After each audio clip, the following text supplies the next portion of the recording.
The sun rises slowly over the Rocky Mountains of Colorado, spilling golden light across deep valleys and slopes that still breathe cold mist.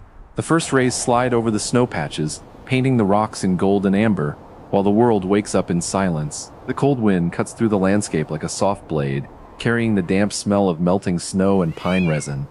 Only the crunch of snow under Clara's boots breaks the ancient silence, each step echoing her heavy thoughts as she climbs the narrow mountain trail. Clara reaches a rocky overlook and stops.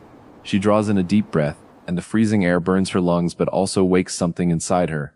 She stares at the endless mountains as if they could somehow wash away the weight she carries in her chest. Her fingers instinctively find the old copper pendant on her neck, dented and worn from years of use. She squeezes it tightly, as if holding on to a memory and trying to keep it from drowning her. She is not here just to study birds of prey. She is running from the guilt of a field accident that took a colleague's life, a mistake she believes was hers. The wind rises suddenly, rushing through the tall pines with a deep whoosh that sounds almost like a distant voice. Branches sway, needles tremble, and the forest seems to turn its attention to her. For a brief moment, Clara feels as if the whole mountain is watching and waiting. She adjusts her binoculars and continues along the ridge, focused on her survey.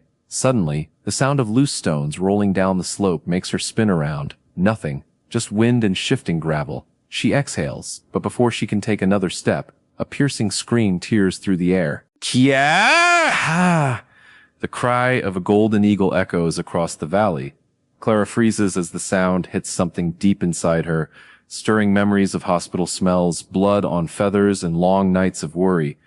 A dark shape cuts across the pale morning sky, powerful and precise, heart-pounding. Clara follows the direction of the shadow and reaches a narrow plateau carved into the mountainside. The wind howls louder here, tugging at her jacket and hair. She looks up, and there it is, a massive golden eagle perched on a high rock, wings partially open, its feathers catching the light like molten metal. The eagle's amber eyes lock onto her, intense and unblinking. Clara feels a primal fear rise inside her, not the fear of attack, but the fear born from reverence, from standing in front of something wild and untamed. Then she notices it. The bird moves one wing with a subtle imbalance. A long scar crosses the right wing, cutting through the feather pattern like a pale lightning strike. Clara's breath catches in her throat. Her hand flies to her mouth as realization hits her chest like a wave. It can't be, and yet, every part of her knows it is. The sharp scent of pine resin mixes with a surge of painful memories. The present begins to blur at the edges, and Clara feels herself pulled backward in time. 4 years earlier, in the heat of summer, she was running through a green valley when she heard that same cracking sound and the same desperate scream. She found a young golden eagle collapsed among the bushes, its wing twisted at an unnatural angle, blood matting the feathers. Its chest heaved with rapid breaths, and yet its amber eyes still burned with a fierce will to live. Clara's heart broke and hardened at the same time. "We need to help it," Clara shouted back then, ignoring the warning from her colleague. "Careful, Clara, it's wild." She approached slowly, hands open, voice soft. "Easy, easy, it's okay, I'm here." The bird struggled at first, driven by pain and instinct, but she stayed, patient and steady. Days turned into weeks. The first week was pure resistance. The young eagle fought every touch, refused water, and tried to escape whenever it could. In the second week, something shifted. It began to allow the bandages, to accept food from her hand. By the third week, the wings slowly opened, and the light returned to its eyes. On the day of release, Clara opened the makeshift wooden crate with trembling hands. "Go," she whispered. "This is your home. You're free." The young eagle studied her for several long seconds, as if memorizing her face, then spread its wings and rose into the sky. Clara cried with relief, believing that moment would heal something inside her. But that same week, the field accident happened. A miscalculation, one wrong decision in dangerous terrain, and her colleague never came back. The guilt dug its claws into her and never let go. From that moment on, every mountain, every rock face, every gust of wind reminded her of what she had lost. The flashback dissolves, and Clara is once again on the cold plateau. The present snaps back into focus. The same eagle stands before her now, the same scar, the same amber gaze. Her chest tightens, and her voice comes out as a whisper carried by the wind. "You remember me?" The eagle tilts its head slightly, just as it did years ago when it was young and wounded. Clara feels a fragile smile rise to her lips, the first real smile in weeks. In that silent exchange, something begins to loosen inside her, as if the mountains themselves are giving her permission to breathe again. Then, a dry growl cuts through the moment. Grrr. 3 lean coyotes emerge from between the rocks, moving cautiously but with clear intent. Their eyes flick between Clara and the eagle, but settle hungrily on the large bird perched on the rock. Clara feels the blood drain from her face. "No, please," she whispers. The coyotes fan out, one to the right, one to the left, and the largest directly in front, closing the circle around their prey. The wind grows stronger, carrying the raw smell of earth, fur, and danger. Clara looks around desperately. There is nothing she can use as a weapon, no easy escape route. It's just her, the cliff, and the eagle. The largest coyote takes a step closer, then another, muscles tensing to attack. Clara moves instinctively, placing herself between the predators and the bird. "Go away! Leave us!" she shouts, raising her arms wide to look bigger than she feels.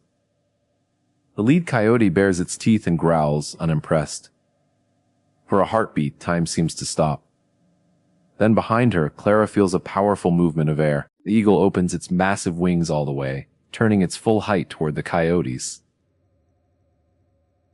Ooh, yes. The force of the wing beat sends dust and snow swirling across the plateau.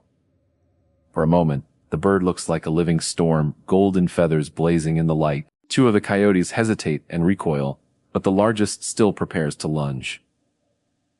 Clara feels pure fear crawl up her spine. Then she senses a touch on her hand, the light brush of the eagle's wingtip. It stands beside her, not behind her.